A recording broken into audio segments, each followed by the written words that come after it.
नमस्कार, सत श्री अकाल, आदाब। वीएनएम स्कूल के इस यूट्यूब चैनल पर आप सभी का स्वागत है।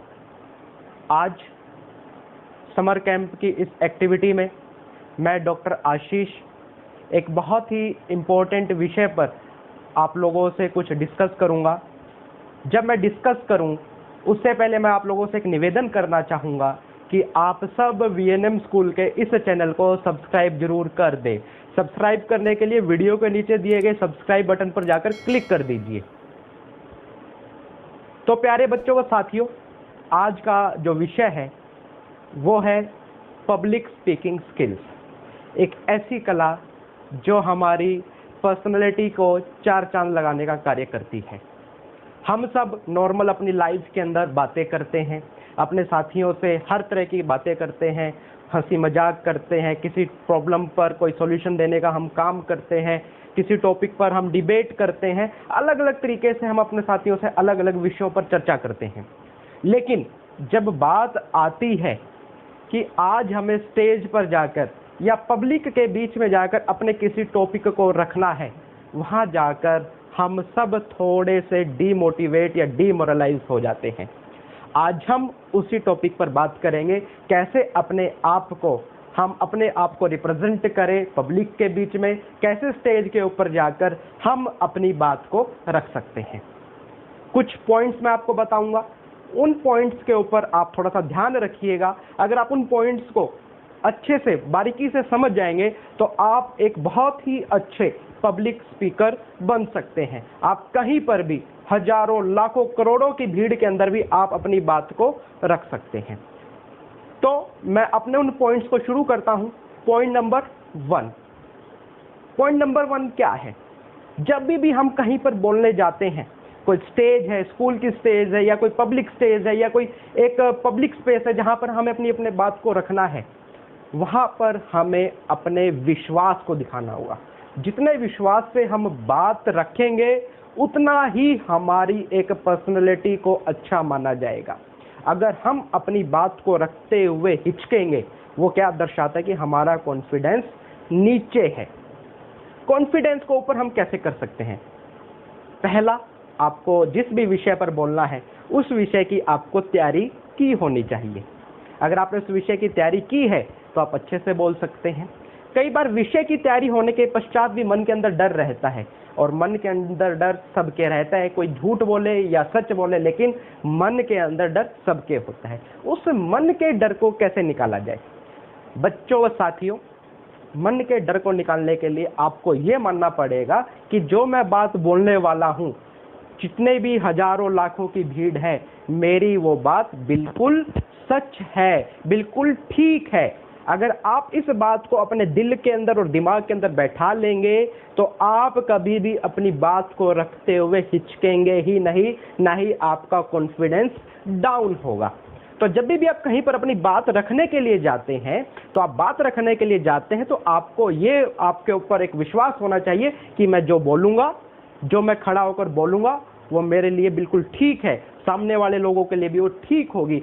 ऐसी उम्मीद के साथ आपको आपके किसी भी एक विषय को, किसी भी सब्जेक्ट को पब्लिक के बीच में रखना चाहिए। ये था पॉइंट नंबर 1। पॉइंट नंबर 1 में मैंने आपको 2 बातें बताई हैं। एक, जब आप किसी विषय पर बोलने वाले होते हैं उस विषय की तैयारी। दूसरा, आपको ये बात मन के अंदर रखनी है कि जो मैं बोलने वाला हूँ या बोलने वाली हूँ वो बिल्कुल ठीक होने वाली है। तो इस बात का आपको ध्यान रखना है। पॉइंट नंबर 2, लैंग्वेज यानी कि भाषा। आप जिस भाषा में कंफर्टेबल हैं, जिस भाषा के अंदर आपको लगता है कि मेरी पकड़ है।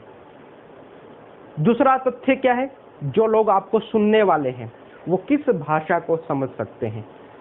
इस वीडियो के अंदर मैं आपसे हिंदी भाषा में बात कर रहा हूं, क्योंकि मुझे पता है कि जितने भी लोग इस वीडियो को देखेंगे मैक्सिमम हिंदी को आसानी से समझ सकते हैं। तो आपको ऐसी भाषा चुननी चाहिए जो आप बोलने में सक्षम हो, आसानी से बोल सकते हैं, पकड़ है आपकी, और जो आपके लिसनर है, जो आपको सुनने वाले हैं, वो भी उस भाषा के अंदर आसानी से समझ सकते हैं, उनकी भी उस भाषा के ऊपर पकड़ है। लैंग्वेज के अंदर एक दूसरी बात, जो भी लैंग्वेज आप बोल रहे हैं, हर शब्द आपकी वाणी से, आपके मुख से बड़ा क्लियर निकलना चाहिए, बड़ा स्पष्ट निकलना चाहिए। कभी भी आपको तेजी से या फिर हड़बड़ाहट के अंदर नहीं बोलना है, आपको बड़ा स्लोली बड़ा तरीके से अपनी बात को रखना है। हर शब्द का मतलब जो भी आपके मुख से निकलने वाला है, उस शब्द का मतलब सामने वाला जो आपका लिसनर है उस तक बड़ा आसानी से पहुंचना चाहिए। तो पॉइंट नंबर 2 में भी 2 चीजें हैं। लैंग्वेज की ऐसा चूज करो जिससे कि आपको आसानी हो बोलने में, सुनने वाले को समझने में आसानी हो। सेकंड पॉइंट कि आपका भाषा के ऊपर पकड़ हो। भाषा के अंदर जो शब्द आप बोलने वाले हैं, उन शब्दों का एक बिल्कुल क्लियर मैसेज, बहुत क्लियर वर्ड्स लिसनर तक पहुंचे, ताकि आपके वर्ड्स को सही तरीके से समझा जा सके। पॉइंट नंबर 3 क्या है? सबसे इंपॉर्टेंट, जब भी हम किसी भी पब्लिक के साथ बात कर रहे होते हैं, हमारी आंखों का कोऑर्डिनेशन, हमारे हाथों का तरीका। हम कई बार एक गलती कर देते हैं, हम जब भी बात करते हैं अपने हाथ को ऐसे फोल्ड कर लेते हैं। हमें अपने हैंड और आई कोऑर्डिनेशन को जरूर बनाकर रखना चाहिए। जब भी हम किसी अपनी बात को रखते हैं, एक साधारण से तौर पर जब आप इस चीज़ को प्रैक्टिस करेंगे, जब आप कहीं पर पब्लिक में बोलेंगे, तो अपने आप ही आपकी आंख और हाथ काम करना शुरू कर देंगे। मैं देखता हूँ बहुत से बच्चे क्या करते हैं, जब भी असेंबली के अंदर या फिर कभी किसी पब्लिक प्लेस पर किसी टॉपिक को रखते हैं, वो हैंड फोल्ड करके खड़े हो जाते हैं। इससे क्या है, आपकी बात तो जा रही है, लेकिन आपकी बॉडी उस चीज को नहीं दिखा रही है जो आप बोल रहे हो। तो आपके मुख की वाणी के साथ साथ आपकी बॉडी का गेस्चर भी ऐसा होना चाहिए कि सामने वाले के जो आपको सुनने वाले हैं उनके ऊपर आपका एक खासा प्रभाव पड़ जाए। तो मेरा आप सबसे तीसरे पॉइंट के अंदर यही अनुरोध है, जब भी आप कहीं पब्लिक प्लेस पर बोलते हैं, आंखें और हाथों का कोऑर्डिनेशन आप प्रॉपर बनाकर चले। जो आप बात बोल रहे हैं उस प्रॉपर तरीके से आपके हाथों का गेस्चर होना चाहिए। और हमें कई बार इस बात का ध्यान भी रखना चाहिए कहाँ पर हमें कैसे अपने गेस्चर का यूज करना है। एग्जाम्पल के तौर पर, अगर आप पोडियम लेक्चर स्टैंड के ऊपर खड़े होकर बोलते हैं, तो आपको सिंपली आपके दोनों हाथ लेक्चर स्टैंड के ऊपर रखने चाहिए और तब आपको अपनी बात को शुरू करना चाहिए। अगर आप किसी व्यक्ति को श्रद्धांजलि अर्पित करते हैं या किसी व्यक्ति के लिए कोई कंडोलेंस है, तो उस सिचुएशन के अंदर आप कोई भी गेस्चर न दिखाएं। आप बड़े तरीके से आप खड़े होकर उस व्यक्ति के प्रति अपनी संवेदनाएं प्रकट कीजिए। अगर आप किसी और विषय के ऊपर डिबेट के अंदर है, वहां पर आपकी बात के साथ साथ आपके हाथ और आंखों का कोऑर्डिनेशन भी बड़ा जरूरी है। तो हमें एक अच्छा स्पीकर बनने के लिए, माफ चाहूँगा, लिसनर तो हम अच्छे होने ही चाहिए। एक अच्छा स्पीकर होने के लिए हमें 3 बातों का खासकर ध्यान रखना है जो आपके लेवल पर जरूरी है।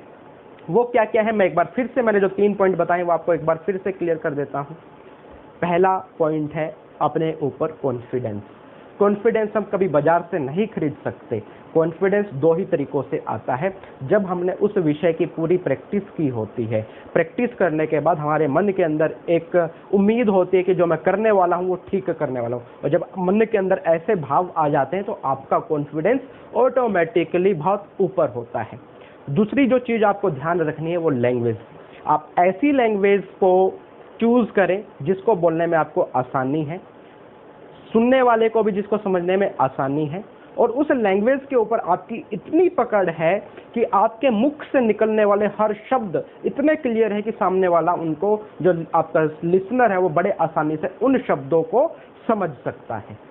तीसरी बात मैंने आपको बोली कि जब आप अपनी कोई भी विषय को रखते हैं, किसी भी सब्जेक्ट को रखते हैं, वहाँ पर आपके हैंड्स और आई कोऑर्डिनेशन, आपकी जो आईज हैं वो बिल्कुल आपके सामने खड़े हुए स्पीकर्स के साथ होनी चाहिए। जैसा कि अब मैं कैमरे से रिकॉर्ड करके कर रहा हूँ, मेरी आंखें बिल्कुल सामने कैमरा के ऊपर है, मुझे कैमरा को फेस करना है। और जब मेरे सामने लोग होंगे, कुछ एक नंबर ऑफ पीपल्स होंगे, तो मैं उन लोगों की तरफ देखकर अपनी बात को बोलूँगा।